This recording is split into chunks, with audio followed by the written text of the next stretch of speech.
I volunteer with the Friendship Circle. I go every week and visit David. He's just a lot of fun to be with. You don't go into someone's life and then just leave. So I think I should stay with David until I go to college and I have to leave. Well, I like Alana's reaction every time she sees me and Michelle walk in. She's always very happy to see us. Sometimes we start out by reading, sometimes we'll color, sometimes we'll just jump right into a game. It's not so much work as play, it's more fun. It's like hanging out with a friend. I think there's a difference between adults who just come in and talk to you and kids who come in and share the same interests and engage with you. We're actually coming to spend time with her because we enjoy it, not because it's part of our job. As usual. As usual. But she loves having these volunteers come to the house. It's wonderful for her. She knows they're coming. It gives a shape to her day. She likes the fact that they're teenagers. She thinks they're really neat. Michael and I sometimes will just sit on the couch and do nothing. Michael doesn't speak verbally, so I feel that's sort of his way of communicating with me and telling me that he is appreciating our time together. We normally play in Michael's room, so Michael's parents, I think, are eating dinner or sorting the mail or whatever adults do in the evening. I don't know. When Jeremy shows up and goes up to Michael's room, the best thing is that we can just disappear. Raising Alana's been pretty much of an adventure. She was identified as having special needs quite young.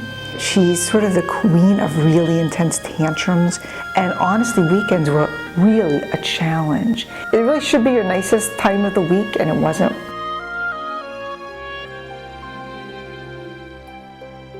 There's my husband and I, and Riffy, and that's it. Everything is different in our world. I began to see the currency of suburban life. The play date was the currency. And they're saying, can I go over so-and-so's house? The parents are saying, okay. And like nobody realized that I was devastated. No one was asking my son, and my son was not asking anybody. And this was just normal life. It was not more than lonely. You know, it was frightening. What was the future going to bring?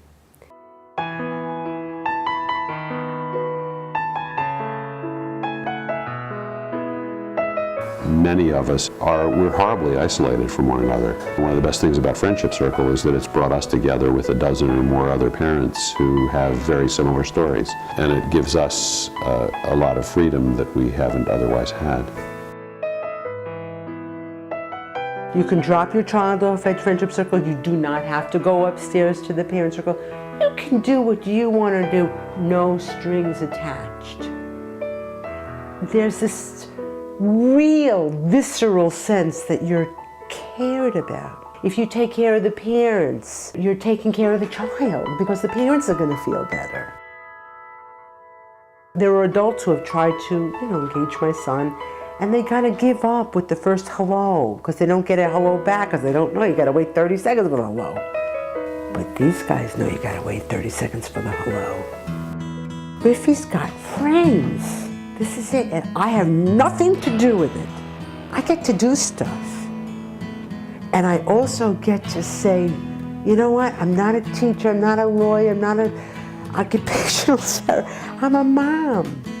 And when they go, a lot of times they go out for walks together. I don't know what they're doing, but that's exactly what moms of adolescents don't know. It's genuine friendship, and it's lasted 3 years.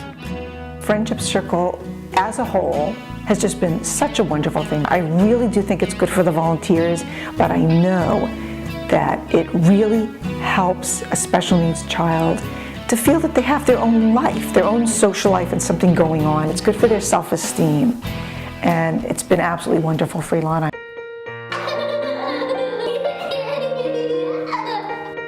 This is real Judaism, being responsible for everyone and valuing everyone. It's like, what is the role of a special needs child? What is their value? Well, all of this wouldn't happen without them. All this giving and learning and teaching and organizing is all because of people with disabilities.